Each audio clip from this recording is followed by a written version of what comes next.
Yaklaşık son 1,5 asırdır insanların zorunlu olarak toplanıldığı ya da toplatıldığı okullar, yetimhaneler, askeri kışlalar, hastaneler ki özellikle doğumhaneler ve akıl hastaneleri ve hapishaneler toplum için birer ıslah projeleri mi yoksa kelepir birer deney laboratuvarı mı? Bu kaydımızda bunun üzerine gideceğiz. Özellikle bunlardan yetimhaneler üzerinde daha detaylı duracağız. Tıbbi ya da bilimsel olduğu söylenen türlü deneyler için kobaylar nereden hasat ediliyor, nerelerden? Cemiyet içerisinde doğru bildiğimiz yanlışlar var mı? Buralar resmi bir takım hayır kurumları mı? Yoksa gizli birer deney laboratuvarı mı? Ya da bugün inceleyeceğimiz üzere birer kobay hasat merkezleri mi? Resident Evil serimizde denek tarlaları dosyamızı açıyoruz. O halde hazırsanız başlayalım.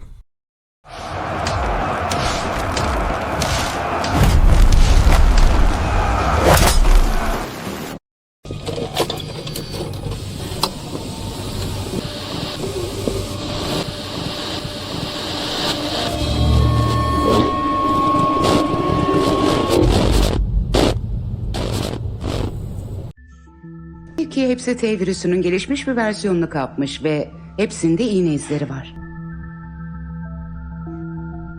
Ama biraz daha araştırdım ve hepsinin ortak bir noktası olduğunu buldum.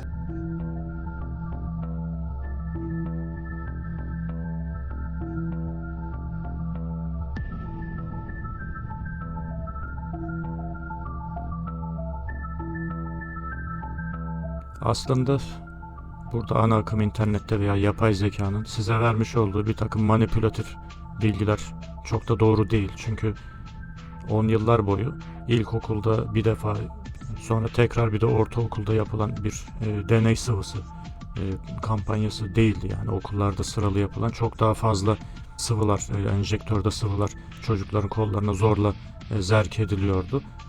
Daha sonra işte aile hekimliklerine devredildiği falan söyleniyor. Yani günümüzde, ama gerçekten yıllar boyu okullarda bu sıvılar çocuklara büyüklü küçüklü tatbik edildi. Yani karmaşa adı altında işte bunun içerisinde difteri, boğmaca, tetanos ve çocuk felci gibi hastalıklara karşı bir takım sıvılar olduğu söylenerek ya da kaba kulak, kızamık gibi ve daha sonra tetanos, difteri gibi ki az sonra bu sıvıların hamilelik döneminde kadınlara da tatbik edildiğini söyleyeceğiz. Yani okullar bu açıdan içinden çıkılması, kaçınılması mümkün olmayan birer hapishane gibiydi doğrusu. Yani illaki burada dinleyenleriniz birçoğu belli bir yaşta olanlar bu söylediklerimizi daha iyi kavrayacaktır. Okullardan sonra bir başka zorunlu olarak insanların bir araya getirilip toplu olarak tutulduğu yerler olarak askeri kışlalar gözümüze çarpıyor. Tabi Birleşmiş Milletler'e bağlı 195 adet ülke denen müstemlekenin hepsinde zorunlu askerlik yok diyeceksiniz. Ancak birçok ülkede yine bir mesleki tercih olarak gidebileceğiniz silahlı kuvvetler içerisinde de bu uygulama tatbik ediliyor. En azından Türkiye'de 3 tane zorunlu sıvı olmanız gerekiyor. Bunlardan bir tanesi hamilelere de yapılan tetanos. Tetanoza çok ehemmiyet veriyor DSÖ. Daha sonra kızamık ve sonra da menenjit hastalığına karşı olduğu iddia edilen deney sıvıları buralarda gençlere şırınga ediliyor, zerk ediliyor. Hapishanelerde kalanlar için ise yine bir aşı takvimi öngörülüyor resmi olarak. Burada klinik aşı platformunun bakın sıralamış olduğu tavsiye edilen enjeksiyon edilecek sıvı takvimi var. Yani sırasıyla burada grip için, hepatit için, zona için. Burada 13 çeşit deney sıvısı görüyorsunuz. Hapishane mahkumlarının denek olarak devşirilip devşirilmediği ile alakalı kayıtlarımız bunlarla sınırlı değil elbette. 20. asrın en tartışmalı dermatologlarından biri olarak söylenen Karabük Üniversitesi'ndeki bakın bulduğumuz kayıtlarda 1916 senesinde doğmuş, 2010'da ölmüş Albert Klickman isimli dermatolog hapishanelerde deney yapıyor ve bu yapılan deneyler için onlara deniyor ki işte cezai indirim olacak. Bu deneylere katılanların cezalarından düşürülme olacak şeklinde onların bir nevi artık manipüle edilerek mi diyelim ya da onların ihtiyaçları istismar edilerek mi diyelim, siz karar verin artık, deneylere katılımı temin ediliyor. Katılmayı kabul eden mahkumların deneylerin muhtevası, riskleri ve amaçları hakkında bilgilendirilmeden bu şekilde gönüllü olmaları sağlanıyor. Yani çeşitli vaatlerle şu kadar işte cezai indirim olacak gibi. Çeşitli kimyevi maddeler, toksinler ve kanserojen maddelerle yapılan deneylerde mahkumlar ciddi cilt tahrişleri, yanıklar ve uzun vadeli sıhhat problemleri yaşıyorlar. Bu deneyler sadece akademik maksatlarla değil, aynı zamanda kozmetik ve ilaç şirketlerinin ticari çıkarlar doğrultusunda finanse ediliyor. Tabi biliyorsunuz bu şirketler siyaset üstü, hükümetler üstü olduğu için yani böyle bir deneyi hemen gidip elinizi kolunuzu sallayarak ben akademisyenim deyip öyle icra edemeyeceğiniz aşikar. Yani burada elbette hükümetlerin çok da bir söz sahibi olmadığı dünya çapında şirketlerin yanında dünyadaki çoğu siyasi figürün de zaten bunlar tarafından finanse edildiğini görmüş oluyoruz. Üstelik hala kozmetik deneyleri veya dermatolojiyi ilgilendiren birçok deneyin hayvanlar ve belki bizim bilgimiz yok bu konuda ancak insanlar üzerinde de devam ettiği erbabının malumudur. National Library of Medicine isimli beynelmilel bir sitede enteresandır. Hapishane mahkumlarıyla alakalı onlara direkt istinad ettirilecek bir yazıda enteresan ifadeler var. Yani diyor ki insan için suyun temininden sonra en önemli hayat iksiri bu deney sıvılardır. Deney sıvılarıdır diyor. Yine mahkumların hedef popülasyon için yani çok önemli olduğu bu sıvılanmalarının buna dair enteresan bir paragraf var. Yani bizim dikkatimizi çekti bu. Sizle paylaşmak istedik. Yine aynı sitede National Library of Medicine'da bakın. 2. Cihan Harbi sırasında başlanan askeri destekli bir araştırma projesinde Illinois eyaletinde Stateville hapishanesindeki mahkumlar sıtma ile enfekte edildi ve bazı zararlı yan etkileri olan deneysel ilaçlarla tedavi edildi diyor. Yani hiç bunu gram gocunmadan koymuşlar. Bakınız yani. Onlar için insanların toplu olarak bulundurulduğu, zorunlu olarak bulundurulduğu yerler aslında nasıl birer nimet onlara göre birer deney laboratuvarına dönüşebiliyor. Ve bunları resmi yayınlarında, resmi web sitelerinde bakın bu şekilde hiç yüksünmeden, hiç gocunmadan koyabiliyorlar. Yani onların kobay farelerinden tek farkı onların veya bizlerin bizim iki ayaklı olmamız desek yanlış bir şey söylemiş olur muyuz acaba? Tabii ki sistem hiçbir fırsatı kaçırmayacak şekilde bu noktada tanzim edilmiş. Yani deney sıvıları gerçekten siz eğer hayatınızda belli bir aşama kat etmek istiyorsanız, bir yere vasıl olmak, bir yere başvurmak, bir başlangıç yapmak istiyorsanız o esnada kapının arkasından ya da perdenin arkasından beyaz önlüklü, elinde enjektörlü bir tip birden beliriveriyor ve diyor ki eğer buraya giriş yapmak istiyorsan bunu damar yoluyla almak zorundasın. Her köşe başı meslekte yani mesleğe giriş şartı olarak pilotluk olsun, askerlik olsun, polislik olsun, sağlık personelliği olsun bir şekilde bu sıvıları damar yolundan almak zorundasınız ve aslında bu büyük deneyin birer parçası mı olmuş oluyoruz. Bağınızda, bahçenizde, çiftinizde, çubuğunuzda, köyünüzde, barkınızda dururken bile bu siyah çantalı, beyaz önlüklü adamlar kapınızda bitiveriyor. Siz isteseniz de istemeseniz de. Bakınız risk altında yer alan çalışanlara önerilen aşılar diyor. Risk altında olanlar da şu meslek gruplarıymış. Yani geriye meslek kalıyor mu kalmıyor mu zaten o da tartışılır. Berberler, kuaförler, manikür, pedikürcüler, zihin özrü bulunanlar, bakım evlerinde bulunanlar, yetiştirme yurtlarında bulunanlar, itfaiye personelleri, askerler, polis memurları, sağlık görevlileri vesaire vesaire. Yani bu şekilde gidiyor.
babies. That is not bullshit.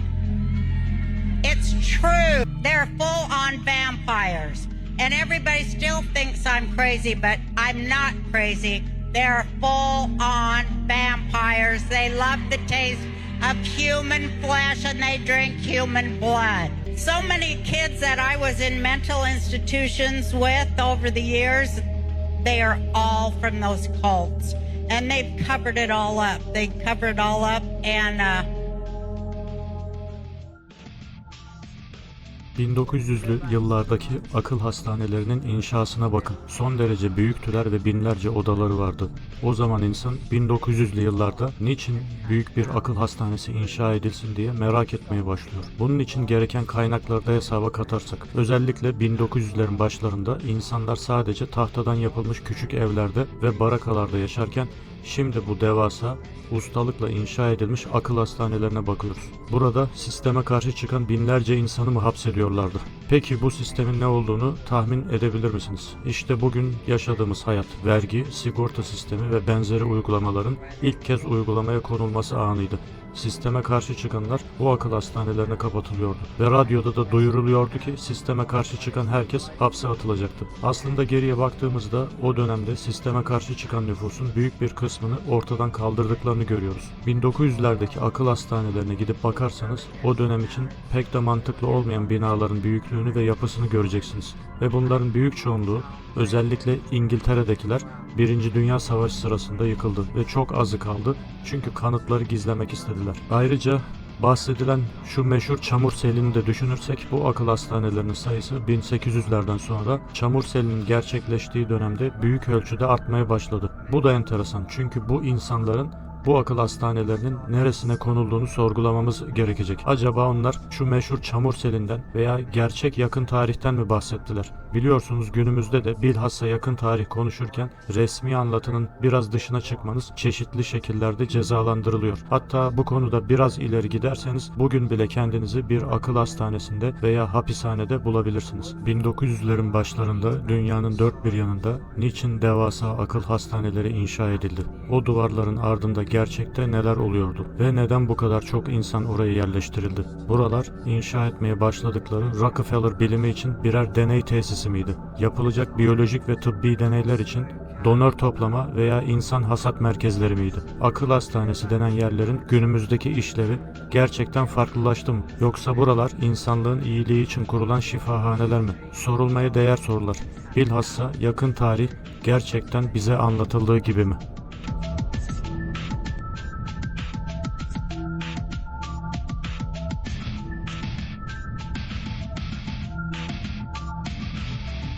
Kardeşimle buradaki bir yetimhanede büyüdüm.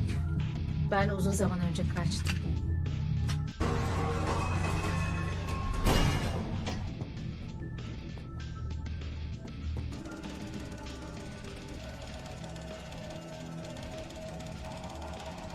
Neresi burası? Umbrella burada ne yapıyormuş ki? Burası yetimhaneden çocuk getirdikleri yer. Üzerlerinde deney yapıyorlardı. Geçtiğimiz senelerde piyasaya sürülen Resident Evil 2 Remake, daha doğrusu bu serinin bu bölümünün içerisinde Sherry Birkin denen çocuğun yetimhanede kaldığı süre içerisinde yazmış olduğu günlükler karşımıza çıkıyor. 4 Ocak tarihli kaydında çarşamba günlerini sevdiğini, son gittiği yerden nefret ettiğini, öğretmenlerin hepsinin acımasız olduğunu, sadece çalışması gerektiğini söyledikleri ve dondurmada olmadığından ötürü sevmediğini söylüyor. Tekrar eski yetimhanesinde daha mutlu olduğunu söylemiş. Tabii bahsettiği yer aynı zamanda yatılı bir okul. Yaklaşık bir hafta sonra şunları yazmış. Bugün önemli bir kural konuldu. Herkes günlük yazacak, sağlık kontrolünden geçecek ve tek başımıza dışarı çıkmamıza izin verilmeyecek. Okula gitmek zorunda olmamamız iyi bir şey. Eski kıyafetlerim yüzünden gitmek istemiyorum. Bir hafta sonra yaklaşık yazmış olduğu bir sayfa. Bugün yetimhane müdürü geliyor. O yüzden en sevdiğim kareli mavi kıyafetimi giyeceğim. Ve enteresandır. Müdürün bir polis olduğunu söylüyor. Yetim çocuk yaklaşık bir ay sonra yazmış olduğu bir sayfada evlat edinilmekte olduğunu söylüyor. Yani onu evlat edinmek için bir karı koca gelmiş yetimhaneye. Yaklaşık 5 gün sonra yazmış olduğu bir notta ise Oliver isimli bir arkadaşıyla alakalı hatırayı kaydetmiş. Oliver'ın gecenin bir yarısı geldiğini söylüyor. Her tarafı dağılmıştı. Yardım istiyordu, bana yardım edin diye bağırıyordu. İlk başta onu tanıyamadım bile. Yüzü tamamen soyulmuş ve erimişti. Şimdi öğretmenler ve doktorlarla birlikte sadece bir deri sorunu olduğunu söylüyorlar. Yakında iyileşecek ve o zaman yine birlikte maceralara atılabiliriz demiş. Burada tabii üzerinde bir deney yapıldığı açık. Tabii burada şunu belirtmekte fayda var. Yani aslında yetimhaneler kuruluş amacı bakımından yani çok da kötü niyetli teşkilatlanmalar, yapılanmalar diyemeyeceğimiz yerler. Fakat asrımızda hakim olan yapıyı dikkate aldığımızda buraların birer donör merkezi olduğunu, en azından bu şekilde kullanılabilmek için gerekli şartlara sahip olduğunu söylemek, ifade etmek yanlış olur mu? Yetimhanelerdeki çocukları donör olarak kullanmakta böyle bir avantaj kesbediyorlar. Yani bu çocukları arayıp soracak herhangi bir yakınları yok. Yani birinci dereceden, ikinci dereceden herhangi bir aileden, akrabadan bir yakınlarının olmaması, gerekirse kimliklerin dahi yok edilebilme lüksü onlara bu noktada bir rahatlık, bir konfor sağlıyor tabii. Bu işin başındaki şebeke tarafından böyle bir lüks var yani onlar için. Ve insanlar genellikle şöyle düşünme yanılgısına kapılıyorlar. Bunlar böyle adi bir çete, uyuşturucu, sahte para basan veya silah kaçakçısı gibi adi birkaç yüz adamı olan bir çete gibi. Yani bu çete bahsettiğimiz aslında yani var olduğundan şüphelendiğimiz çete böyle hükümetler üstü, politika üstü, bankacılık sisteminin de üstünde bir çeteden bahsediyoruz. Dolayısıyla şu bakanı, bu milletvekili olun vesaire. Böyle yerleri istediğiniz gibi denetleyemezsiniz, istediğiniz gibi hükmedemezsiniz. En azından Birleşmiş Milletler'e bağlı 195 ülke denen yapılanmada böyle bir durum var. Yani siz o ülkenin devlet başkanı sanıyorsunuz. Halbuki o müstemlekenin valisi yani o kişinin de o X veya Y kişinin de hizmet alanı veya sorumluluk veya daha doğrusu etki alanı çok çok çok sınırlı. Sandığınızdan da sınırlı. Şimdi aynı yetimhanede bu sefer bir görevli tarafından alınan notta bu çocukların, bakın üzerinde deney yapılan çocukların kod isimleriyle, deney numaralarıyla kaydedildiğini görüyoruz.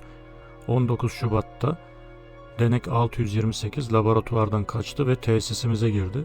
628 aslen bu tesisin aday havuzundandı ve görünüşe göre yardım istemek umuduyla geri döndü.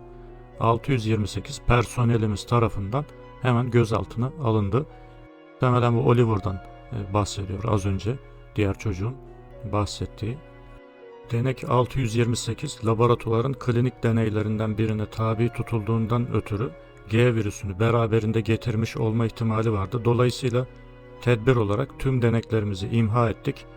Onların imhası oldukça hızlı bir şekilde güvenlik ekibi tarafından gerçekleştirildi. Onlara da şükranlarımı sunmak isterim. Tabi buradaki bütün denekleri yok ettik deyince siz yani aslında bu çocukları yok ettiklerini anlıyorsunuz. Onlar için ne kadar kıymet olduğunu burada aslında görmüş oluyoruz. Gerçekte de böyle birer numaradan ibaret aslında onlar. Bizler de öyleyiz yani vatandaşlık numarası verdikleri birer iki ayaklıyız onlar için. Yani X bir hayvan cinsinden çok da büyük farkımız yok. Komşularımıza da binanın riskli ve harap halde olması sebebiyle çocukları onların güvenlikleri için geçici olarak başka bir yetimhaneye taşıdığımızı söyledik. Yani anlamasınlar diye imha ettikleri. Bu tesisin geleceğine bakacak olursak burayı tamamen arındırdıktan sonra burası için daha fazla denek bulmayı hedefliyorum diyor. Bu denekler nasıl bulunacak? Yani öyle ağaçta mı yetişiyor yetim veya öksüz çocuklar? Tabii az sonra gireceğiz. O hastaneler, doğumhaneler veya oradan kaçırılan, oradan devşirilen, öldü denilen, canlı şekilde çıkarılan çocuklar. Şimdi 2021 yapımı Raccoon City isimli filmde William Birkin isimli araştırmacı, laborant, yani bilim adamı diyeceğimiz kişinin bir yetimhane müdürü olmakla ne alakası olabilir veya yetimhane işletmekle. Resident Evil burada güzel işlemiş konuyu. Yani izlemeyenler için de tabii ki tavsiye ediyoruz. Burada yetimhanede kayıtlı çocukların, yani elverişli oldukları anlaşılan çocukların bilhassa sıralarını bekleyen, tarihlerini bekleyen birer denek olduklarını görüyoruz. Nereye gidiyoruz? Senin için eşyalarını toplayacağım.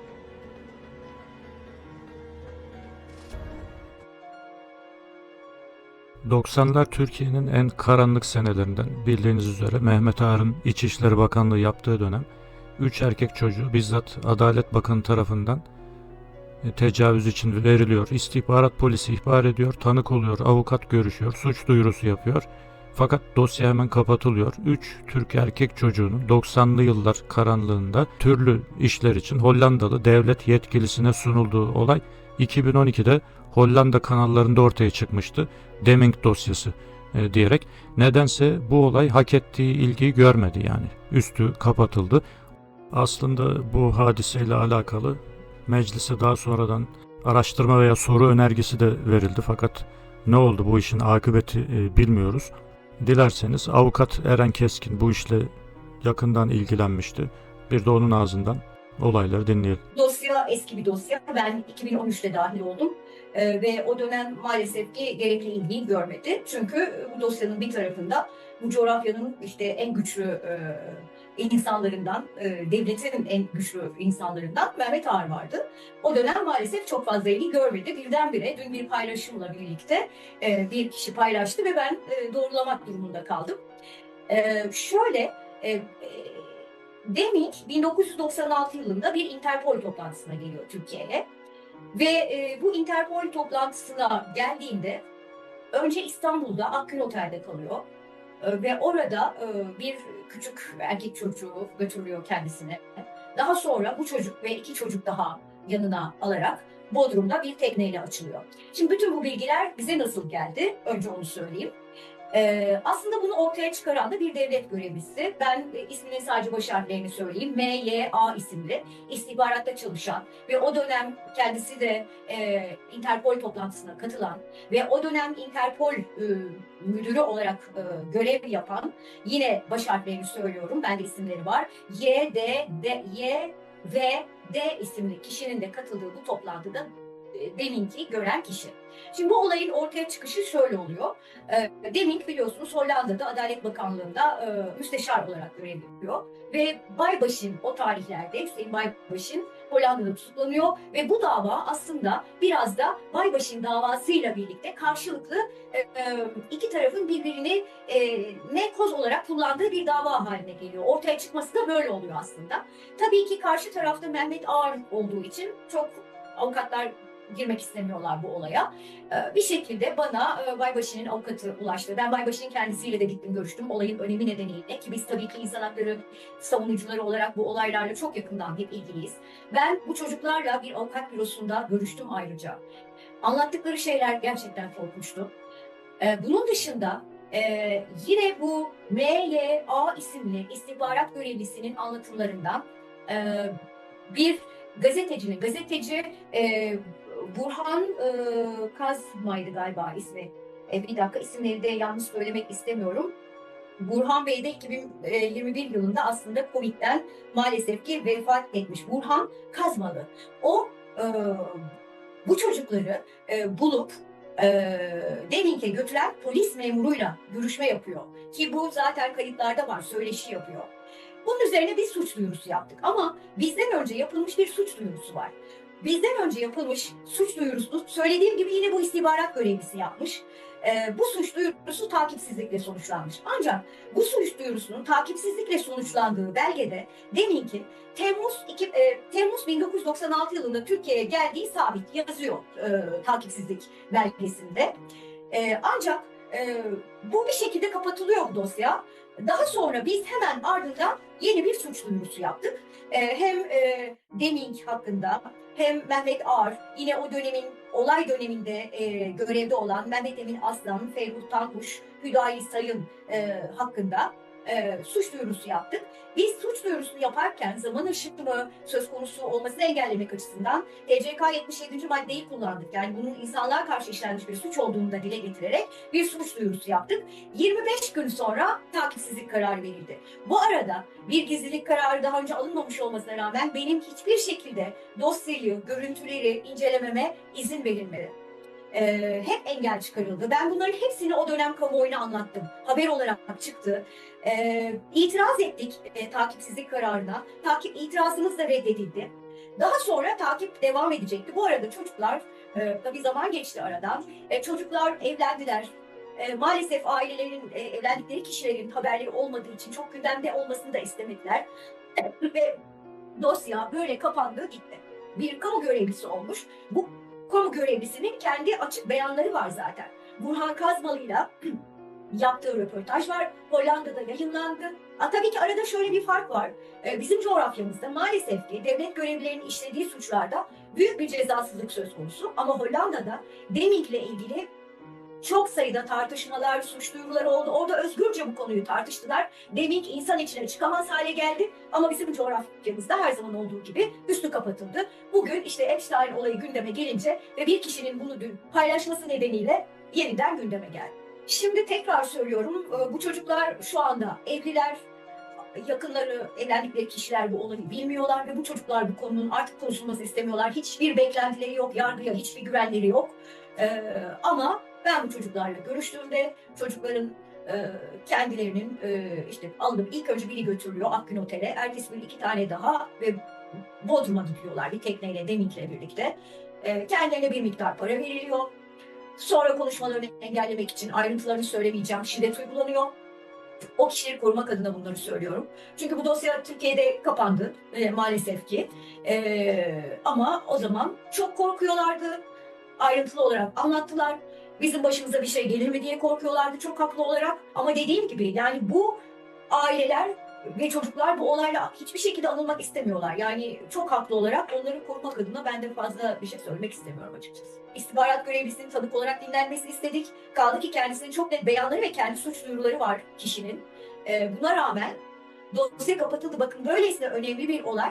Çocukların ifadeleri dahi alınmadan 25 gün gibi kısa bir sürede savcılık takipsizlik kararı, kovuşturmaya yer olmadığı karar verdi. Ve benim hiçbir şekilde dosyanın diğer belgelerini incelememe, önceden açılmış soruşturma, ona da takipsizlik verilmiş, incelememe dahi izin verilmedi. Üstü kapatıldı yani birçok olayda olduğu gibi. Cezasızlık son bulmadığı sürece bu tür sorunlar devam edecek. Bu çocukların hakkını kim ödeyecek? Bu çocukların travmasını kim iyileştirecek? Bunun cevabını kim verebilir?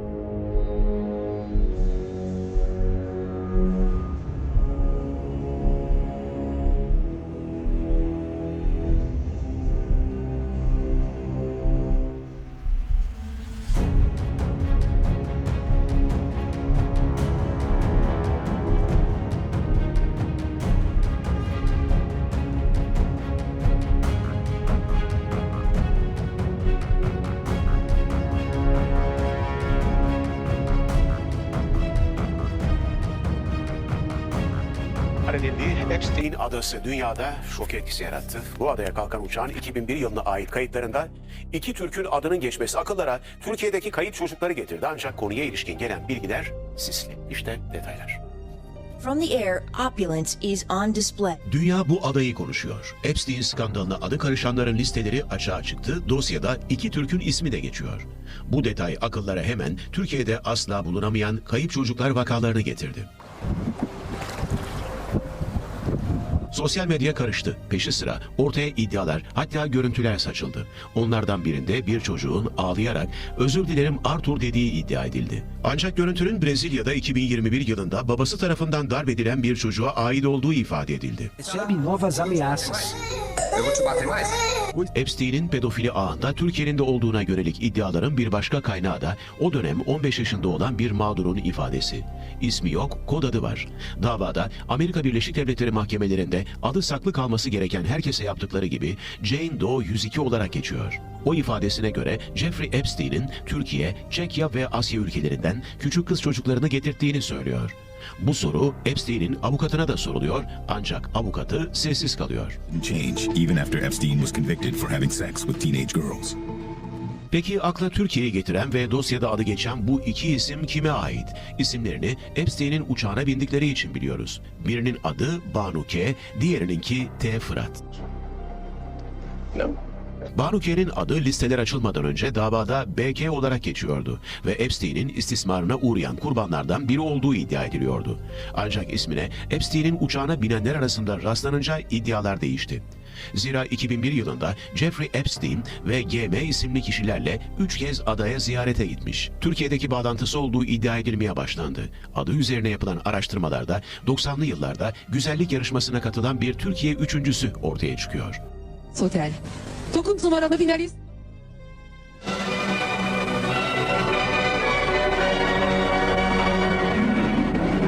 Adının geçtiği görüntülerden biri de 1993 yılına ait bir yaz defilesi. 1988 yılında Levent Kırca'nın sahnelediği Gereği Düşünüldü oyununda da kardeşiyle birlikte dansçı olarak katılmış. Şu anda ise bir emlak şirketi var. Ancak adı geçen kişinin gerçek Banu K olup olmadığı hala net değil. Zira 2003 yılında Epstein'in tedarikçisi olduğu ileri sürülen Kelly Bovino Umokubo ile resim çektiren Banu adında başka bir kadın daha var. Diğer isim T. Fırat. Fırat, lüks bir otelin çalışanı olarak biliniyor ve Epstein'in uçağına büyük olasılıkla iş amaçlı bindiği tahmin ediliyor. Yani işin aslı söz konusu adaya Türk çocuklarının götürülüp götürülmediğine ilişkin hala net bir delil bulunmuyor. TÜİK adli istatistik verilerine göre 2008-2016 yılları arasında 104.531 çocuk kayboldu. Sosyal medyada iddialar 99 depreminde kaçırılan çocuklar merkezinde dolaşıyor. Ancak o dönem Sosyal Hizmetler ve Çocuk Esirgeme Kurumu'ndan sorumlu Bakan Hasan Gemici'nin açıklamasına göre 23 çocuk kayboldu. Bunlardan 5'i bulundu ancak 18'inden haber alınamadı. Eski New York Polis Departmanı Teşkilatı Toplum Koordinatörü Erhan Yıldırım, Türkiye'ye ilişkin iddialara temkinli yaklaşıyor. Elbette her iddia ciddiyetle değerlendirilmeli ancak bu iddia propagandaya çevrilmek üzere kayıtlara da sokulmuş bile olabilir diyor.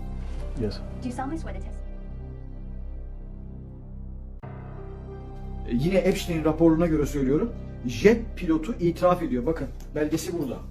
Jet pilotu itiraf ediyor. Diyor ki deprem sonrasında Türkiye'den kız çocuklarını ABD'ye kaçırdık.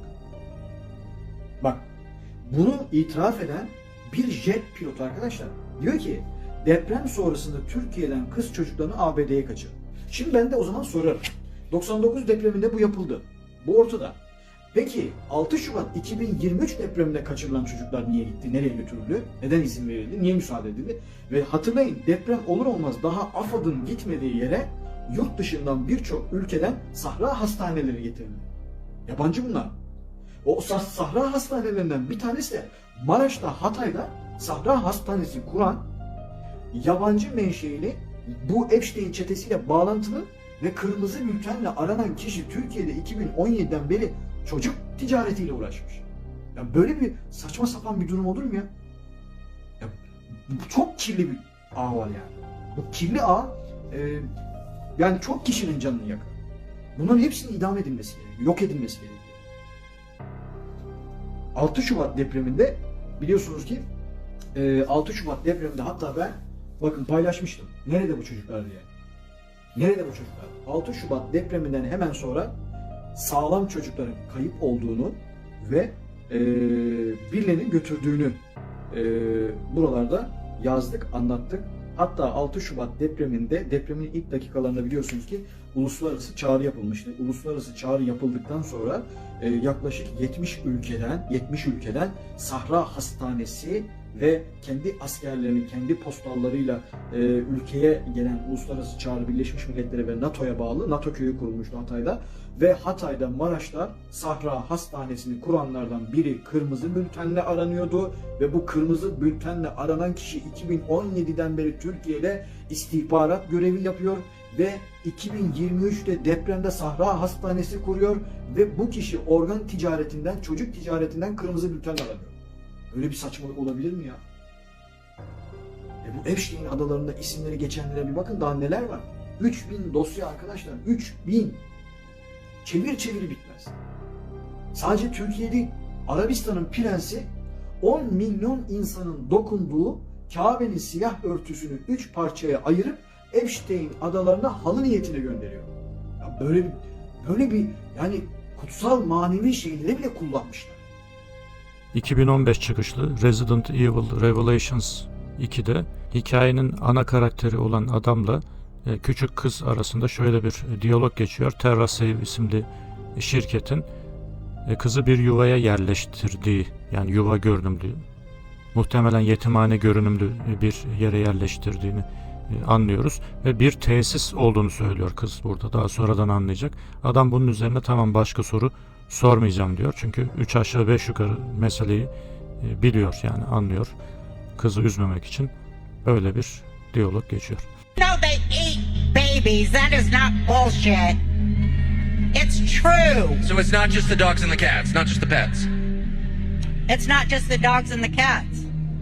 They're full-on vampires. And everybody still thinks I'm crazy, but I'm not crazy. They're full-on vampires. They love the taste of human flesh and they drink human blood. They do, Tucker. Stop staring at me like that. You're freaking me out, man. Because you spent your life in the entertainment business, so I think you have some authority on this. So many kids that I was in mental institutions with over the years, they are all from those cults. And they've covered it all up. They covered it all up. And, you know, I just pray to God. I'm just going to pray to God that He opens everybody's eyes in this country. By the time we go into vote for Trump, that He will open up everybody's eyes and they will stop pretending to be asleep. The epidemic in America is child sexual abuse, and I just want people to see it. I want people to open up their eyes and see how prevalent and horrible it is. 1 of 3 girls, 1 of 4 boys in this country today. It's just horrible, and you just can't lie it away anymore. It's going to get more and more apparent, and you got to choose your side. Merhabalar, benim ismim Mesut Ahmet Özdem. 1989 SSK İstanbul SSK Ok Meydanı Hastanesi'nde doğumda çalınıp satılan bir evlat hikayesiyle 2010 yılından beri verdiğim mücadeleyle bilen dostlarım bilir. Bir zamanlar birçok şeyleri yaptık. Sonuç olarak şuraya geleceğim. Bugün özellikle milletvekillerine sesleniyorum. Yüce Meclisimizde bulunan, grubu olan olmayan bütün siyasi partilere sesleniyorum. Sizlerden ricam şu. Sizlerin şahitliğinde, sizlerin şehadetinde kendimi ihbar ediyorum burada. Biraz bu Doktor Mehmet Yavuz Berkol'un, Doktor Yavuz Tahsin Ayanoğlu, Doktor Figen Pekül öldü. Doktor Tijen Akyol hanımefendinin, ben bunların bu doğum esnasındaki bulunan bu arkadaşların bu işle ilgili yaptıklarını, bilgilerini, belgelerini, dosyalarını zaten geçmişte bayağı uğraştık. Bu dosyayı kapatan savcıyı, onlara destek verenler onlar devletin bulur. Biz sabrettik, bize dediler sabret ettik, ediyoruz, edeceğiz de. Kıymetli dostlar, lütfen bu ismini saydığım doktorlar, ne kadar acı ki genelde bunlar hastanelerde anons yapılır, şuraya bekleniyorsunuz diye, sizi hapishaneye beklettireceğim, ben götüreceğim. Nasıl mı? İşte şimdi anlatıyorum. Hani bana demiştin ya Doktor Mehmet Yavuz Berkol ofisinde 2016 yılında bu işin Alzheimer olmuştun ya sen, hani asistanım demişti ya, Alzheimer oldu burayı devraldık diye geldiğimde eliniz ayağınıza dolaşmıştı. Hatırlarsınız bunları siz, ben orada yanınızdaydım. Elini kaldırdın masaya koydun ya böyle, bu işin peşini bırak ulan dedim ya bana. Ben de sana demiştim ki ben o zaman 21 yaşında bir delikanlı çocuktum. Şimdi 42 yaşındayım demiştim, şimdi 56 yaşındayım. Elazığlıyım ve sana bunun bedelini aklımla sabrımla ödeteceğim demiştim. İşte şimdi sana onun bedelini ödetiyorum. Bana tehdit ederek, ülkeyi terk etsin mesajları göndererek, başka şekillerde paralar teklif ederek satın alamadınız. Organlarını alıyorsunuz.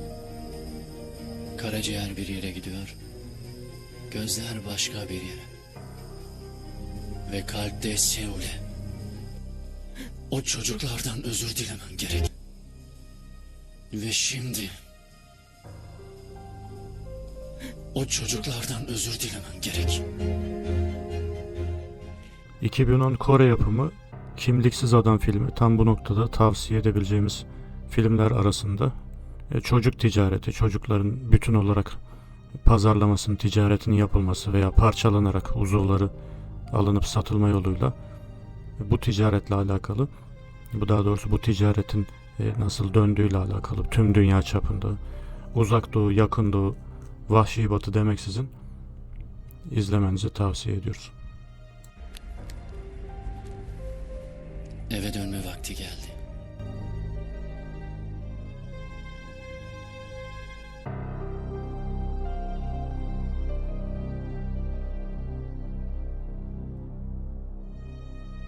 Amerika'ya kaçırılan çocuklar. 1950-1990 yılları arasında dünyada milyonlarca bebek annelerinden koparılarak kaçırıldı. Ülkemiz özelinde ise 1965-1990 arası yıllık 30 bin civarı kaçırılan bebek ve çocuklardan söz ediliyor.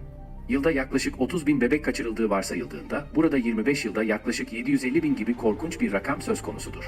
Ülkemizde ulaştığımız bilgiler doğrultusunda tespit ettiğimiz 25 yıllık zaman aralığında bunlar iki yöntem ile bebek ve çocuklarımızı kaçırmışlardır. Birinci yöntem, doğum evine, doğum için gelen anneye, önce kimin kimsen var mı? diye soruluyor. Daha sonra da dünyaya gelen bebek eğer sağlıklı ise, anneye bebeği kuvöze alacağız deniliyor. Birkaç saat sonra da bebek vefat etti, biz bebekleri toplu olarak defnediyoruz denilerek, bebeğin cenazesi aileye verilmiyor. Bu şekilde o dönem her gün, yeni doğan bebeklerin bir kısmı hastane personeliyle bağlantılı olan yabancı uyruklu şahıslar tarafından götürülüyor.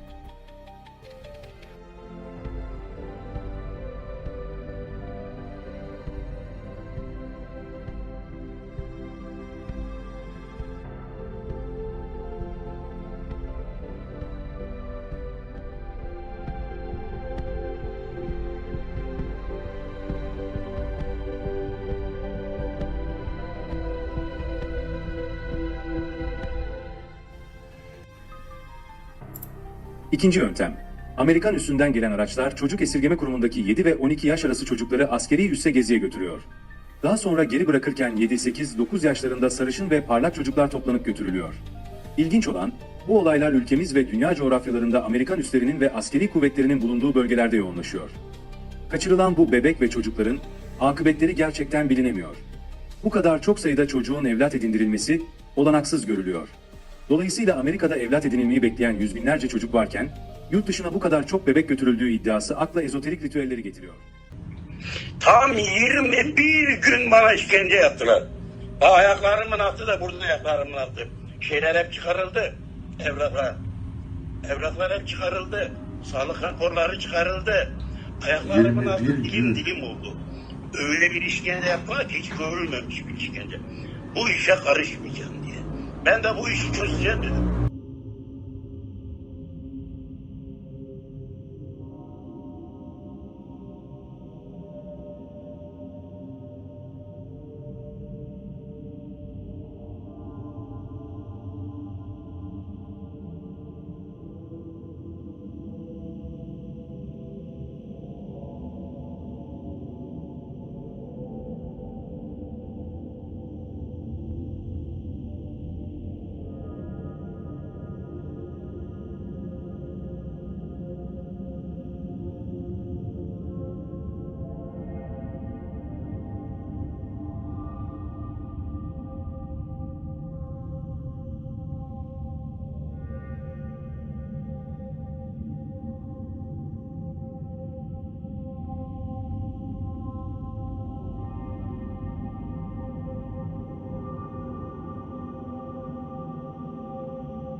...86 yılına geldiğimizde doğum eviyle ilgili bana doğum evinden çocukların Amerika'ya satıldığı söylendi. Doğum evinde hemşire birlikte olduğum kahtalı bir hanımefendi vardı, Hatice. O bir gün eve geldiğimde ev açmıştım ona. Bana dedi ki, Aslan dedi, bugün dedi hastanede dedi, bir hemşire dedi işte olay çocuk doğarken görmüş. Daha sonra Aslan Bey'den hadisenin ayrıntısını öğrendiğimizde gece doğan Güneydoğulu bir bebek için öldü deniliyor ve sonra bebek götürülüyor. Sabah olduğunda aşiret hastanenin kapısına dayanıyor ve bebeğin cenazesini istiyor. Hadise büyüyor, kargaşa çıkıyor. Hastanenin elinde bebeğin ölüsü olmadığı için o sırada yeni doğan başka bir bebek boğularak öldürülüyor ve bekleyen kalabalığa bebeğin cenazesi bu diyerek veriliyor. Olaya tesadüfen şahit olan hemşire Hatice, hadiseyi Aslan Bey'e anlatıyor. Ben bunu televizyonda da anlattım. Derken ben bu işi araştırdım. Anam 80 yılından beri bu iş oradan doğum evinden her gece bir minibüs geliyor. İçine oradaki günlük doğan bebekler doldurulup İncilik Hava Üssü'ne götürülüyor. Ey gün. Tabii. Efendime söyleyeyim. O zaman 2. Şube Müdürü Nurettin Bey vardı. Nurettin Bey'le de Ankara'dan tanışıyorduk. Ben 2. Şube Müdürü'ne gittim, dedim ki Nurettin Bey, burada dedim doğum evinden böyle çocuklar çalınıp Amerika'ya gönderiliyormuş. Bana dedi ki sana ne? Ben dedim ki nasıl bana ne? Sana ne kardeşim dedi bana. Tabii. Bana sonra ne dedi? Böyle bir dikleşti. Benim o zaman tam böyle huzur olduğum zaman bana vardı çağırdı, böyle atıştık, dalaşı yaptık. Ben çıktım gittim. 15 gün sonra ben fabrikamdayken hırsızlık masası geldi. Bana ben yine Yahudi firması Siemens marka Etmaş var. Koç Holding'in. Bak bu koçlar boş adam değiller. Koçlar kesinlikle boş adam değiller. Nasıl boş adam değiller? Bağlantıları kuvvetli olan insanlar bunlar. Nasıl yaşamadan bilemiyorsun. Ben Atatürk Barajı'nın işini almışım. Pano işlerini. Panolarını fabrikada yapıyorum. Kontaktörleri, şartelleri alıyoruz. İçine ustalar panoyu yapıyorlar. Gidiyor baraja kuruluyor. Bunun haricinde de kamyonlarla oradan kablo aldım. Ustalar, oranın mühendislerin verdiği şeye göre ben aldım. Buradan sevkiyat yaptık. Işimiz geldikçe fatura kesiyoruz, paramızı alıyoruz. Daha günüme 3 ay varken, ödeme günüme 3 ay varken geldi hırsızlık masası. Ben ne yapmışım? Allah fabrikadan beni aldılar. 2 tane polis böyle, biri sağımda biri solumda. Asayiş Şube Müdürü Nurettin'in kapısına dinledik. Hayırdır dedim ben. Sen de hırsızlık yapmışsın ya dedim. Ben nasıl hırsızlık yaparım, sen ne diyorsun? Bana hakaret etti, ben de ona hakaret ettim. O zaman döküldü bu işlerin.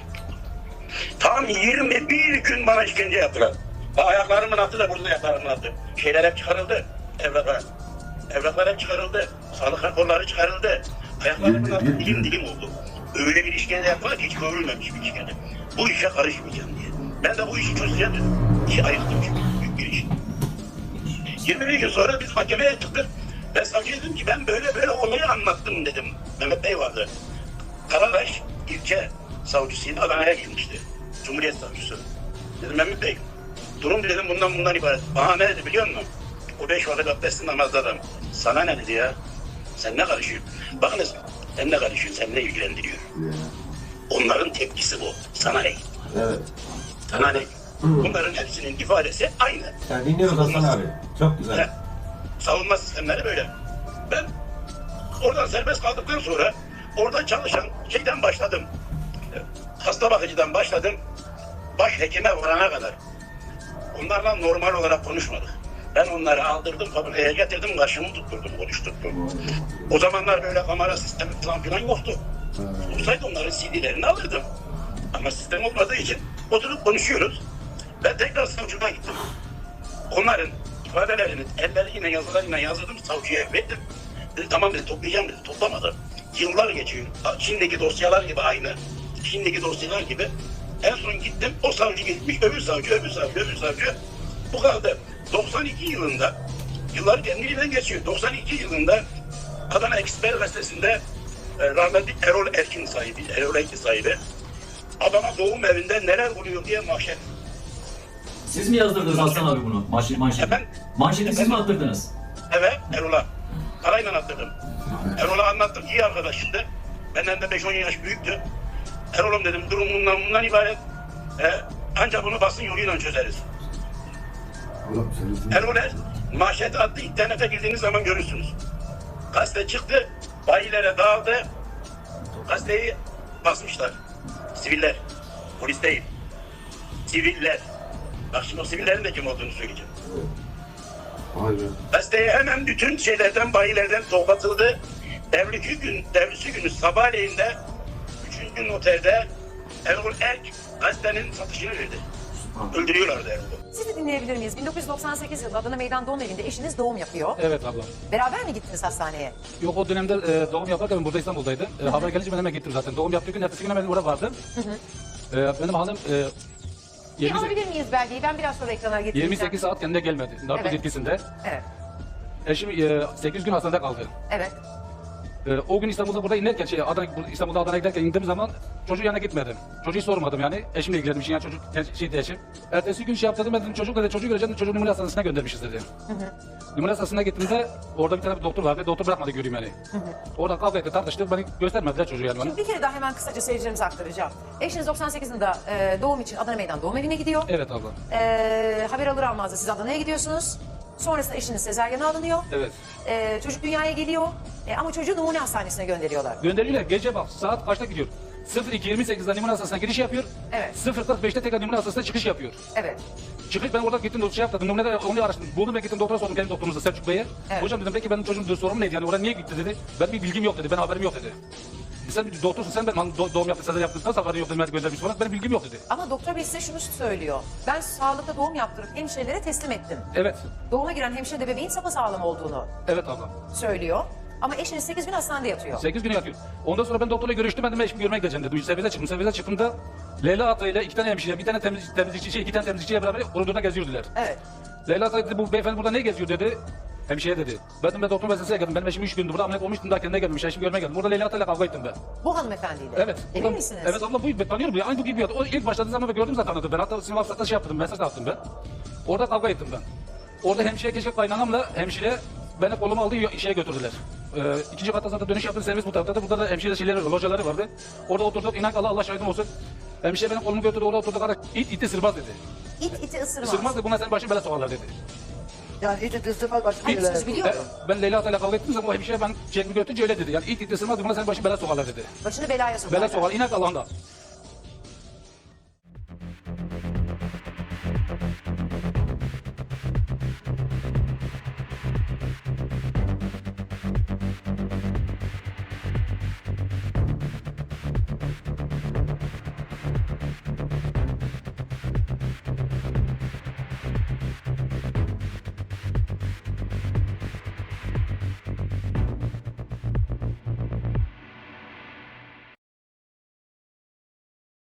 Evet, isminiz ve soyadınız nedir? Temizle. Adana'da doğum yaptığınız hastaneden çocuğunuzun kaçırıldığını iddia ediyorsunuz. Evet. Bu olay kaç yılında oldu? Bak şimdi 1969'da Haziran ayında çocuk oldu. Akşam gittik. Akşam saat 3'te beni götürdü. Öğleden sonra bu vakitler gittim hastaneye. Hastanede ben. Biraz doğumda şey oldu. Neyse bekliyorlar böyle soruyorlar. Kim var mı kimsen yok mu? Var ama öyle telefon yok bir şey yok o zaman. Kim ulaşayım? Evet. Gece saat 10-11'de bebek dünyaya geldi ama böyle hastaneye çınlatıyor. Ancak bana dönüp diyorlar ki senin kimsen yok mu? Yok yetiş kimse yok kimse Sana gelmedi. devamlı bu soruyu mu soruyorlar? soruyu Kimsen soruyorlar. yok mu, Evet. kimsen yok mu? Senin kimsen yok mu? Ondan sonra geceydi. Ve hemşirenin adı Şevkiye Can Kurtaran. İzmirliydi diyeyim artık. Ondan sonra neyse gece vakti Tosya'nda doktor. Tekrar döndü hemşire. Senin kimsen yok mu dedi. Ya var ama ulaşamıyorum. Telefon yok bir şey yok. Neyse gece ben çocuk aldılar. İsmini de koydular. İsmail koydular. Siz çocuğunuzu kucağınıza aldınız. Yok çocuğum doğdu. Kendilerinin yanında. Dediler ki bunu bir küvete koyak dediler. Ama çok Sen gördün bağırıyor. çocuğu. Ay tabii sesini duydum. Şimdi büyüklüğünü görsem tanırım. Yani her şeyini gördü. Ondan sonra ben oturdum konuştum. Kimse yok. Dediler bunu küveze koyak dediler. Normalde çocuk ağlıyor. Normalde hastaneye gidiyor. Hatta sabahleyin kalktım. O bir doğum yapanlar o zaman küçük bir hastane yani. Hastane mesajlar şaşırttılar. Çocuk gece bandır bandır bağırıyordu. Tabii ben yorgun düştüm. Gittim yattım bıraktım. Yatmışım uyandım saat 7.30 güneş böyle duruyor Haziran ayı. Kalktım dedim ki Şevki Hanım dedim nerede bebek dedim. Bana böyle akşamki yumuşak davranan ciddi öldü dedi. Ben, o demek ben de 19 yaşında. Bebeği gördüğünüzde bebeğin hani kilosu veya fiziği iyi miydi yani? Kilolu muydu? Nasıldı? Hani öyle küveze girecek bir bebek Hayır değil. hayır nasıldı? Peki 1969 yılında o hastanede küvez var mıydı? Vallahi bana öyle dediler çocuğum bilmiyorum işte. Ondan sonra var göğe işte böyle dediler bana. Ondan sonra sabah kalktım bana böyle ciddi öldü çocuk dedi. Ay dedim hemşire hanım bir bakayım dedim. Ben baktım gösteremem dedim. Böyle aşağıdan bir hizmetli çıkıyor. Dedim abi dedim seninle gerek şu odaya bakak dedim. Hemen kadının yüzüne bak hemşirenin. Hiç gözümün önüne gitmiyor. Yüzüne baktı. Yok dedi ben hiç gösteremem sana dedi. Gittim. Ne yapayım hiçbir şey yapamıyorum. Yatağa yattım böyle balkon gibi bir yer vardı. Şimdiki gibi hastane değil yani böyle iç içine. Rahmetli hemşire orada yatıyor. Bana böyle bir baktı. Hiç sesimi çıkarmadım. Birazcık da bizde kültürü var ya. Çocuklarımızı bile sevdik. Evet. Ondan sonra gittim yattım. Saat 8-9. Bir baktım bunlar geldi. Babam geldi. Ağladı biraz. Akrabalarınız geldi sabah. Eşiniz geldi. Yanlış. Sopa zorunda geldi. Evet. Ondan sonra bebek öldü diyorlar dedi. Diyorlar bana. Öyle sahne yok. Cenazesini vermiyorlar. Yok kuzum. Peki onun için ne diyorlar? Götürüp gömelik diyorlar. Hastane topla diyorlar. Hastane size biz defnederiz diyorlar. Biz defnederiz diyorlar. Ben hiçbir şey yapamazdım zaten. Ondan sonra biz gömeriz diyorlar. Biz toplu götürüyoruz diyorlar. Ya olur mu ya mezarı belli olsun gerek bakma. Hani yok diyorum çocuk ağladı iyi diyorum kim anlatacak?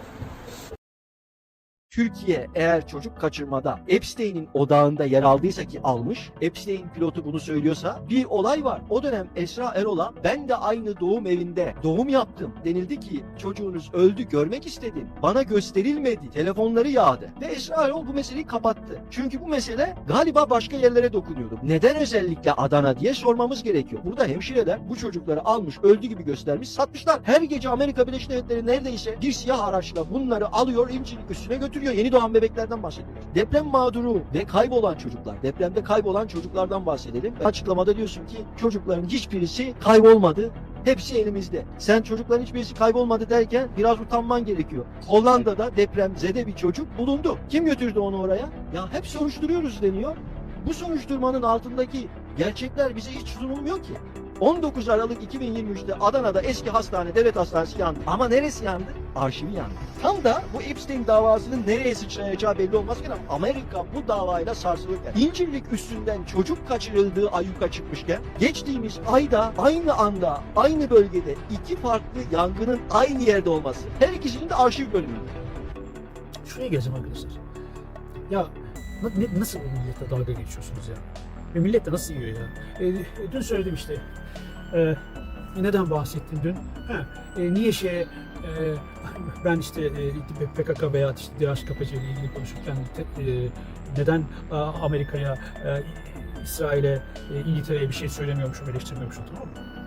Bunun üzerine de ben dedim ki ya beni boş ver ya, benim eleştirmemem bir şey değil ki dedim, senin devletin en kritik devlet adamlarını, devlet görevlilerini eğitim için, rahliye tesisatlara geçirmek için oraya gönderiyor dedim, Amerika'ya, İngiltere'ye, hatta İsrail'e, değil mi? Gönderiyor dedim, bitti. Sözü bitti ya, daha konuşacak bir şey yok senin. Şuraya geleceğim arkadaşlar, bakın.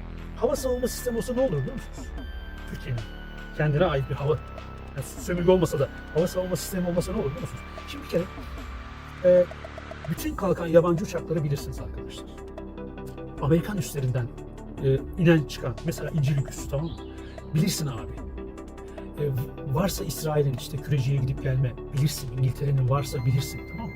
Şimdi bildiğin zaman abi, Irak, 2001'de Irak'ta İncirlik'ten kalkan uçaklarla götürüp vurdunuz Irak'ı. 1 milyonun artık 2 milyon insan öldü orada. Kim sebebi? Sensin. Tamam mı? Senin kullandılar. Kalkıyorsun orada afra tafra kesiyorsun. Diyorsun ki işte YPG işte Suriye'nin bilmem nesine silah yığıyor, bilmem ne yapıyor. Nereden yığıyor? Senin İncirlik üstünden yığıyor. Abi ne yapıyorsun sen ya? Senin İncirlik üstünden alıp gönderiyor oraya. İncirliğe giren çıkan uçaklar hiçbirini soramıyorsun. Hava savunma sistemi yok. Giren çıkan uçak belli değil. İşte geçenlerde Ahmet Akıncı arkadaş da yapmıştı. Biliyorsunuz. İncirlik'ten kaçırılan Türk çocukları, Türk bebekleri. Türk değil. Türk bebekleri arkadaşlar. İncirlik uçaklarla getiriliyor, tamam mı? Bahsedildi. Senin şimdi hava savunma sistemin olsa giren çıkan uçağı bilirsin, tamam mı? Bilirsin. Sorarsan bir tane şerefli, bir subay değil mi? Türkiye'de yani Türkiye'de bir subay, onurlu, vicdanlı. Birisi çıkar der ki ulan ne oluyor lan der. Ölümüne intihar dalış yapar. Ne oluyor lan der. Ne götürüyorsunuz oğlum siz der buradan. Hı? Bu çocukları nasıl götürüyorsunuz bu bebekleri der. He?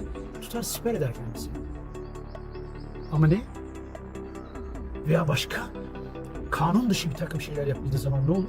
Hemen şeye girer, radara girer. Ne oluyor lan? Nereye gidiyorsun? Nereye götürüyorsun? Ne yapıyorsun? Bütün bunlara ses çıkartma. Ses çıkartma. Ondan sonra kalk bize de ki efendim niye Amerika'ya, İsrail'e, İngiltere'ye bir şey demiyorsun? Ulan senin devletin de böyle diyemiyor. İtiraf edemiyor sömürge olduğunu. Geldiler Cemal Kaşıkçı'yı. Adamı asitle erittiler. Çekip gittiler. Kimse de bir şey diyemedi. İşte İngiliz elçi İstanbul'un ortasında öldürüldü. Karısı da serbest bırakıldı. Hiçbir soruşturma yapılamadı. Amerika kim bilir neler yapıyor Türkiye'de. Ne tür operasyonlar yapıyor. Dedin, Amerika dedin 15 Temmuz'un arkasındaydı dedin. Ulan tuttun Çukurambar değil mi? Ankara'da 6 milyon dolara en güzel yerde arsa verdin yeniden şey yapsın diye, bina yapsın diye. Yeni konsolosluk, bir elçilik yapsın diye. Bu nasıl bir şey ya? Nasıl bir perhiz, nasıl bir lahana turşusu ya? Hala kalkıyor bizim salaklar. Ne yapsın, salaklaştırılmışlar. İşte Amerika'ya bir şey demiyorsun, İngiltere'ye bir şey demiyorsun, İsrail'e bir şey demiyorsun. Arkadaşlar anladınız mı Türkiye'nin neden hava savunma sisteminin olmasına izin verilmediğini? Çünkü giren çıkan uçakları bileceksin. Kaçırılan bebekleri bileceksin arkadaşlar. Türkiye'den kaçırılan bebekleri. Mesela o 6 Şubat depreminde kaçırılan çocuklar nereden kaçırıldı? İncirlik Üssü'nden kaçırıldı değil mi? Kaçırılmış olabilir değil mi? Bu hava savunma sistemini denetleyen subaylardan birisi olsaydı, generallerden vicdanlı birisi değil mi? Şöyle vicdanlı, insaniyetli, onurlu birisi olsaydı durun lan ne yapıyorsunuz siz bizim bebekleri, çocukları derdi değil mi? Ölümüne atlardı abi, intihar ederdi. İntihar dalışı yapardı. Ya bak hala diyorlar ki Hisar yaptık, işte Hisar havayı koruyacak, bir hava savunma sistemimizi koruyacak. Lanet olsun. Lanet olsun. Ramazan Ali Akbal. Adanın neresindensiniz? Karahisarlı ilçesine bağlıydı. Şimdi orası da ilçe oldu. Aladağ ilçesine bağlı. Postyalasan köyüne bağlıyız. 1961'de babanız vefat etti. 1963'te Çocuk Esirgeme Kurumu'na bir kardeşinizle beraber yerleştirildiniz. Evet, doğru. Yaşadığınız İncirlik Üssü'ne bir gezi, çocuk gezisi seyahati var. Bu 1963'ten kaç yıl sonra oldu? 2 yıl sonra falan. Yani 1964-65 yıllarında oldu. Evet. Bu geziyi bize böyle bir anlatabilir misiniz? Nasıl bir şey? O gezi 3 tane otobüsle, askeri otobüstü ben hatırladığım kadarıyla. Evet. Koyu yeşil renkli, bizim askeriyenin rengine de biraz yakın. Boş geldi yani burada. Evet. Önünde de bir komutan aracı gibi böyle yüksek modelli, taksi tipinde uzun bir araçtı. İçinde de 4 kişi vardı o aracın. İndiler. Önce müdürümüzle görüştüler. O zamanki müdürümüz ismi İhsan Özkan. Evet. Görüştüler. Ondan sonra müdür bir talimat verdi öğretmenlere falan. Burada bütün çocukları toplayın dedi. 5 sınıf vardı orada. 5 sınıf aşağı yukarı kaç kişi oluyor? Yani aşağı 30 kişi. Yani 120, yani 25-30 ben hatırladığım kadarıyla yani her sınıfta bazı 20'den aşağı olan vardı yani 15. Yani 120 ile 150 kişi arası 3 otobüs. Evet. Otobüse bindiniz daha sonra hocam? Otobüse bindik, İncirli'ye götürdüler bizi. Önce bir yemek ikram ettiler, kafeteryaya götürdüler. Evet. Yemek ikram ettiler, değişik.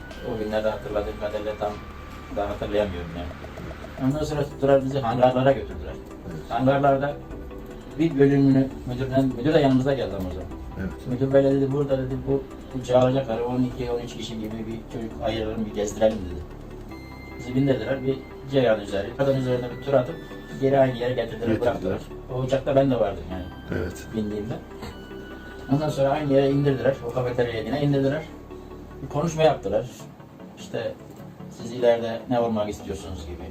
Böyle buna benzer daha iyi bir hayat yaşamak ister misiniz? Size öyle bir imkan sunsak yaralanmak ister misiniz? Tercüman aracılığıyla mı orada konuşuyor? Tercüman aracılığıyla konuşuyor tabii biz. Yani bir oranın komutanı tercümana söylüyor, tercüman da size Türkçe çeviriyor. Evet. Neler söylediler? Ya işte yaşantınız nasıl, şimdiki yaşantınız? İşte senin baban mı yok, annen mi yok? Onları sordular. İşte durumunuz nasıl? Maddi durumunuz nasıl gibi sorular. İlerideki hayatınızda böyle yüksek biri olmak ister misiniz? Yani zengin olmak ister misiniz gibi böyle sorular sordular. Tabii ona göre tepki gösterilen olmak isteyen, olmak istemeyen böyle şeyler çıktı. Tam açıklama orada yapmadılar. Ondan sonra birer poşette hediye hazırlamışlar. İçinde oyuncak, çikolata, buna benzer şeker çeşitleri. O zamanın gözde şeylerinden yani. Bir poşete, kağıt, karton bir poşette hatırladığım kadarıyla. Tekrar aynı araçlarla bizi yurda geri getirdiler. Tekrar yurdun önüne bir sıra hepsini topladılar. Bir konuşma da orada yaptılar. Buradan içinizde bizi Amerika ülkesine gidip orada yaşamak, lüks bir hayat yaşamak ister misiniz diye teklifte bulundular. İsteyenler 3 adım ileri çıksın. Tespit yaptılar. Çıkanlar da oldu tabii. Yani 10-12 kişiye kadar çıktı. Onları aldılar mı? Onların hepsini almadılar işte. Ondan sonra o çıkanlara tekrar önlerinden geçtiler. Sen dedi. Böyle şey yaptı. Parmağıyla sen dedi. Bunu Amerikalı yapıyor. Amerikalı yapıyor, evet. Seçtiği 4 çocuğun özellikleri neydi? Mesela yaşları kaçtı? Yaşları 7 ile 12 arasıydı zaten orada okuyan çocuklar. Yani genelde 7-8-9 yaşlarında olanlardan mı seçti? Hatta 6 yaşından sonra alıyorlardı yurda o zamanlar. 12 yaşından sonra sanat bölümlerine veriyorlardı. O ilkokulda okuyanları bizi götürdüler yani. Sanat bölümündekini büyükler götürmediler. Başka bir özelliği var mıydı bu seçtiği çocukların? Ya işte sarışın, benim dikkatimi çeken sarışın olması. Biraz daha parlak görünümlü. Ben esmerdim, beni pek tercih etme. Ben de istedim yani. Çıkanların içinden geri seçtiler beni. Yani götürmeye kabul etmediler ben, sen uygun değilsin diye. 4 kişi gitti, ondan sonra da zaten bir haber alamadık. Gezilerin sıklığı neydi? Yani yılda kaç defa oluyordu bu tarz geziler? Yılda 2-3 sefer yapıyorlardı bunu. İncilik üstüne Amerikalılarla gezi yapıyorlardı. O müdürümüzle görüşüyorlardı, yine aynı takdirde duruyorlardı. Oldu, çok teşekkür ederiz. Tevfik Kada'nın Ocak 2024 tarihli haberine göre ülkemizden çocuk kaçırıldı mı sorusunun ortaya çıkışının çeşitli nedenleri var. Ancak malum vakayla alakalı kısmı şöyle. Epstein davasında çapraz sorguya alınan Adriana Ross isimli bir kadına Jeffrey'in Türkiye ve Çek Cumhuriyeti gibi ülkelerden küçük yaşta kızlar getirdiğine şahit olup olmadığı soruluyor. Kadın bu soruya diğer tüm soruları olduğu gibi yanıt vermeyeceğini söylüyor.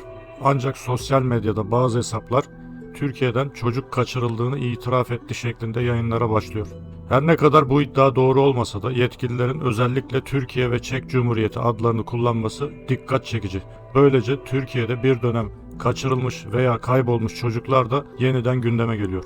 99 depreminin ardından pek çok kez çocukların kaçırıldığı yönünde haberler çıkmıştı. TÜİK'in 2016 senesinde sonuncusunu açıkladığı adli istatistik verilerine göre de Türkiye'de 9 senede 104 bin çocuk kayboldu.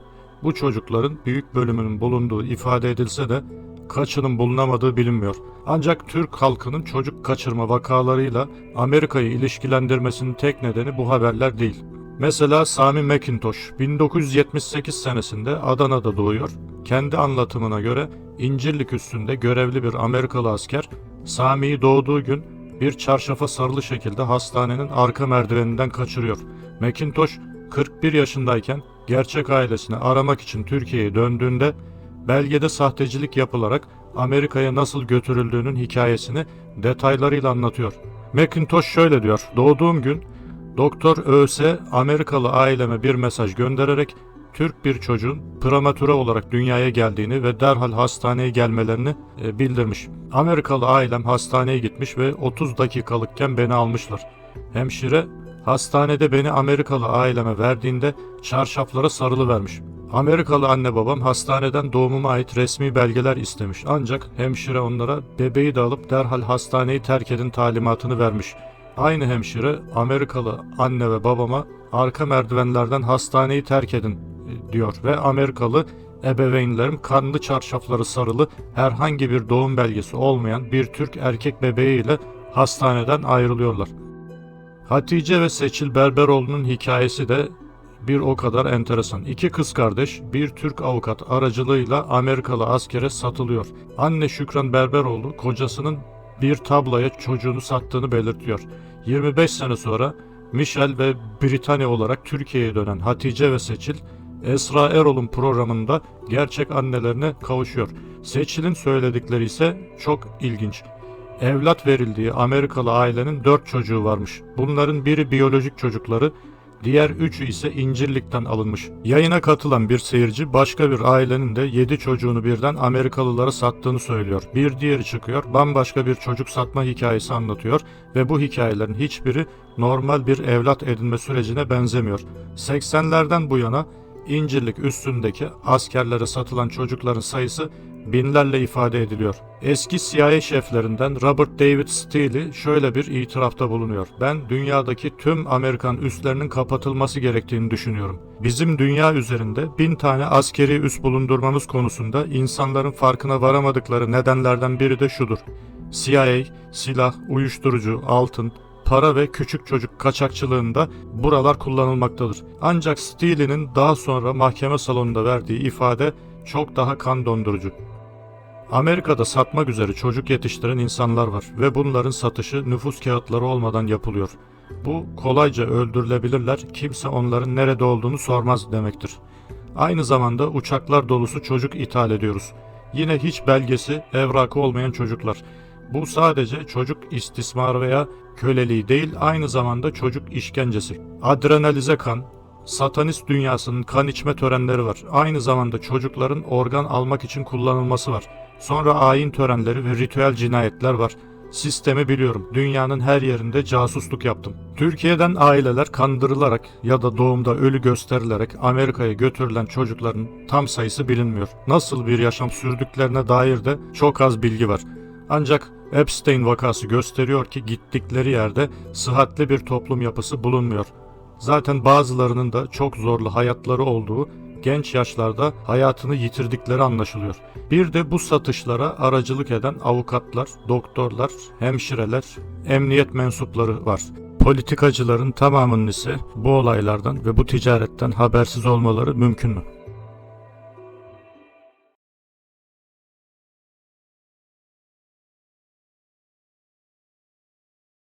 İşte ünlülerin kimi zaman objektiflere takılan, işte bu adrenalin ya da bu hormonu, bu ilacı kullanan ünlülerin morarmış göz altları.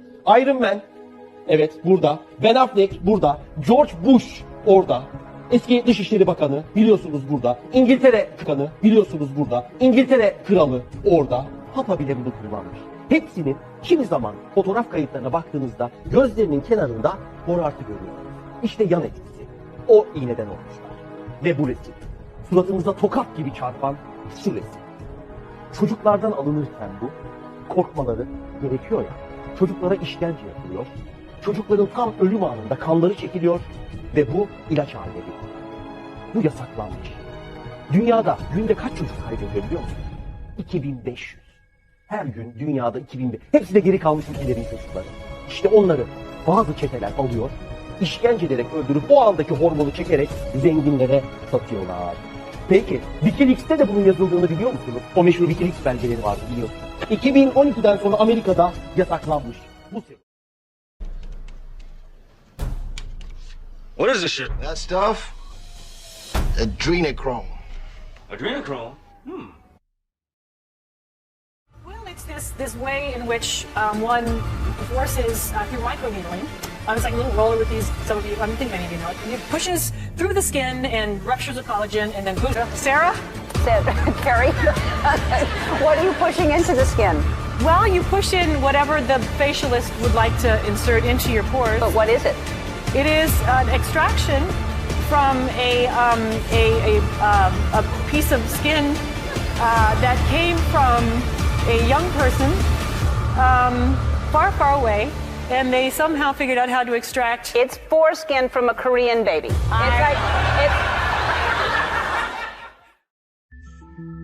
Son dönemde bu ultra zenginlerin geç kalmak adına kullandıkları bir uyuşturucu var. Yani buna bir isim vermişler. Adrenochrome diye dedikleri bir şey. Söylenmesi de zor.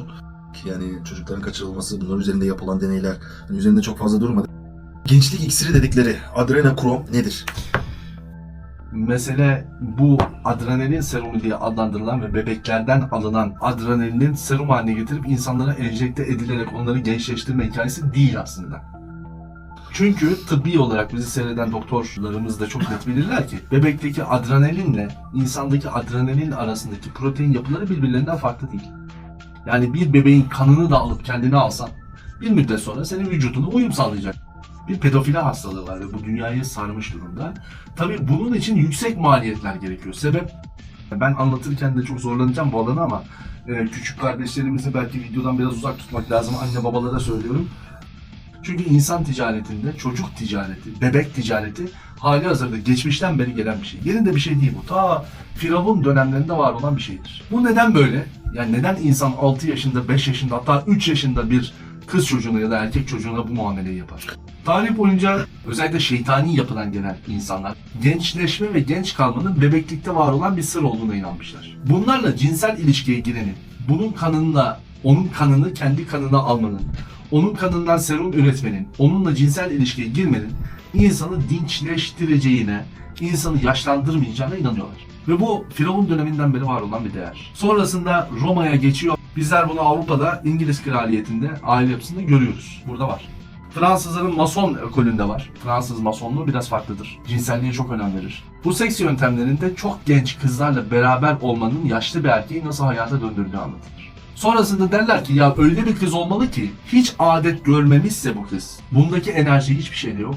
Dolayısıyla bu enerjiyle biz kendi hayatımıza bir enerji katabiliriz derler. Ne çektiysek bu Fransız arkadaşların cinsel sapkınlıklarından çektik. Ve bugün bu artık Las Vegas, Tokyo ve Pekin'de pazarları oluşmuş bir sistem. Pazar sistemi de nasıl? Kız çocuğunun kilosunu tartıyorsunuz. Kilosunca altın veriyorsunuz. Bu yüzden ultra lüks zengin olmanız lazım. Bu çocuğu nereden getiriyorlar? Afrika'da, Güney Afrika bölgesinde beyaz çocuklar var. Zenci çocuklar var, melez çocuklar var. En kolay coğrafya Afrika coğrafyası. Ben bu çocukları köle yapacağım diye satın alıyorlar. Sınır tanımayan doktorları var Fransızlar. Bunlar dünyada bu pedofili alanında belli yapılarda hizmet görmektedir. Bir dünya Wikileaks'i gördü, dünya bir de Pedofili Leaks'i görme zamanı geldi bence. O meşhur siyasetçiler var. Bizde var mı? Hani konu çok başkaymış aslında. Bir bakıyorsun ki durum öyle değilmiş. Dünyada çok etkin bir hikayedir bu. Ama zenginler arasında ve üst siyasi arasında yaşanan bir gerçek olduğu için Obama'nın da fotoğrafları çıktı mesela bu konuyla ilgili biliyorsun. Pedofili çok yaygın bir şey. Ve ne yazık ki çok aşırı derecede bu ultra lüks yaşayan, hayat yaşayan insanlarda var. Mesele bu gençleşmede serum meselesi falan değil. Bir yandan daha önce Doğru Eks'i anlatmıştık ya, orada da kız çocuklarının katledilmesi, onların kanları var. Kurban edilmeleri var. Bu kanları içenler var. Mesela biliyorsun Japonya'da falan çok rahat insan eti yemek, çok rahat. Bunlar sadece Japonya'da da var. Bunlar sadece insanların etini yemiyorlar. Etini yemeden önce başka şeyleri de yapıyorlar. Bitiriyorlar sonra etini yiyorlar. Şimdi bir de biliyorsun bunlar artık bu durumu, pedofiliyi normalleştirmeye de başladılar. Yani küçük çocukları sahnelerde işte mayoyla, bikiniyle, bir de o hani bunların büyükleri var. Büyüklerinin yaptığı hareketlerle sahneliyorlar. İnsanların gözünde teşhir ediyor. YouTube'un YouTube mekanizmasının kabul ettiği, önem verdiği bir LGBT anlayışı var.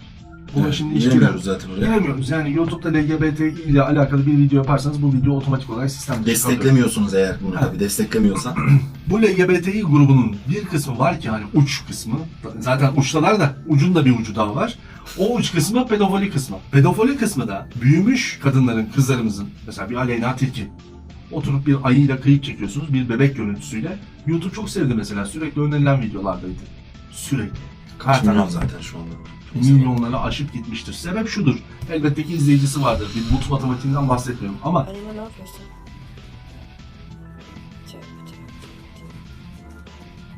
şurası bir gerçek. Pedofiliyi bir seçim matematiğine getirmek istiyorlar. İngiltere'de sadece bu çocukların yetimhane kılıfı altında büyütülmesi için kurulmuş yetimhane var. Aslında yetimhane değil. But tonight isn't just about the people in front of the camera. In this room are some of the most important TV and film executives in the world. People from every background, but they all have one thing in common. They're all terrified of Ronan Farrow. He's coming for you. He's coming for you. Look, talking of all you perverts, it was a big year. It was a big year for paedophile movies. Surviving R. Kelly, Leaving Neverland, Two Popes. Shut up. Shut up. I don't care. I don't care. No one cares about movies anymore. No one goes to the cinema. No one really watches network TV. Everyone's watching Netflix. This show should just be me coming out going, well done Netflix, you win everything, good night. But no, we got to drag it out for 3 hours. You could binge watch the entire first season of Afterlife instead of watching this show. That's a show about a man who wants to kill himself because his wife dies of cancer, and it's still more fun than this, okay? Spoiler alert, season 2 is on the way, so in the end he obviously didn't kill himself, just like Jeffrey Epstein. Shut up! I know he's your friend, but I don't care.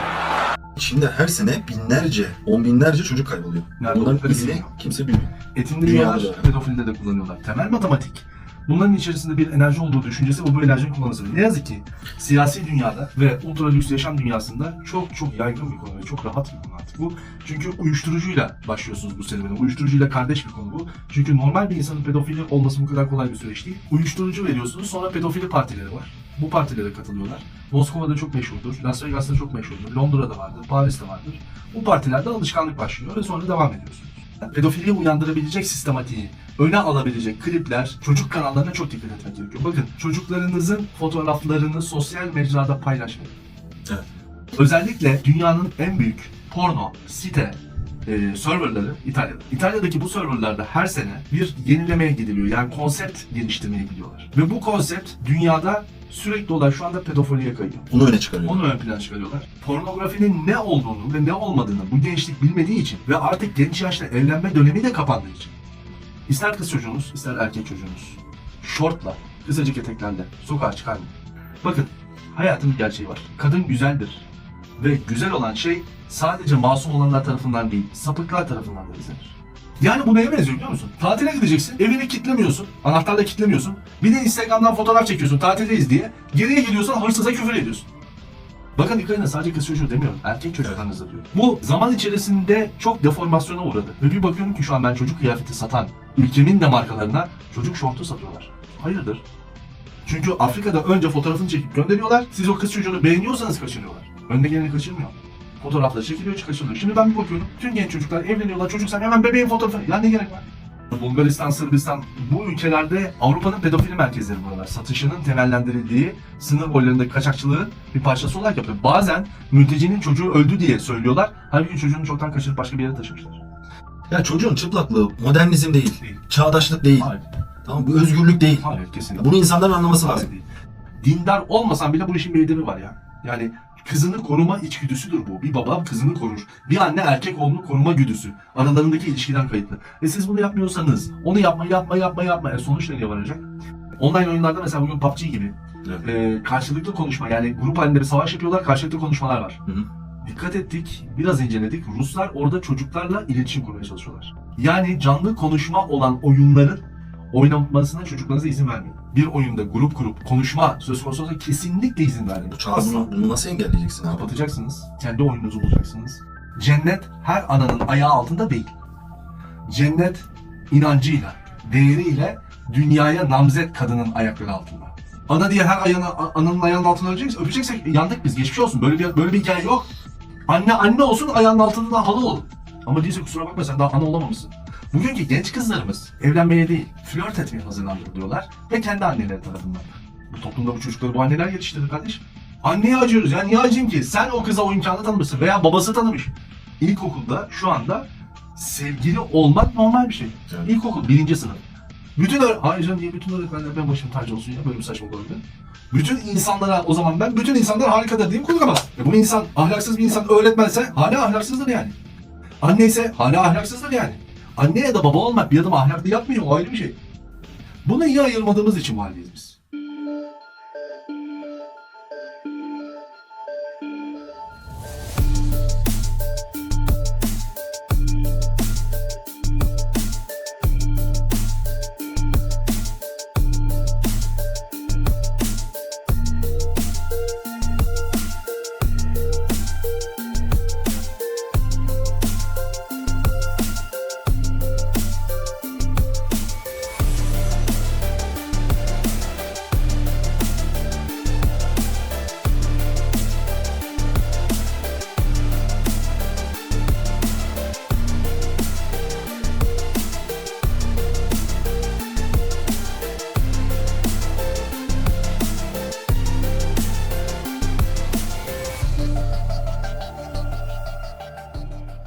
Resident Evil serimizin bu bölümünde çok böyle enine boyuna olmasa da canlı denekler için hasat merkezleri konusunu işlemeye, ele almaya çalıştık.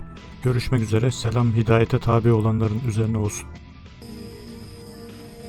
Organlarını alıyorsunuz. Karaciğer bir yere gidiyor. Gözler başka bir yere. Ve kalpte Seul'e. O çocuklardan özür dilemem gerek.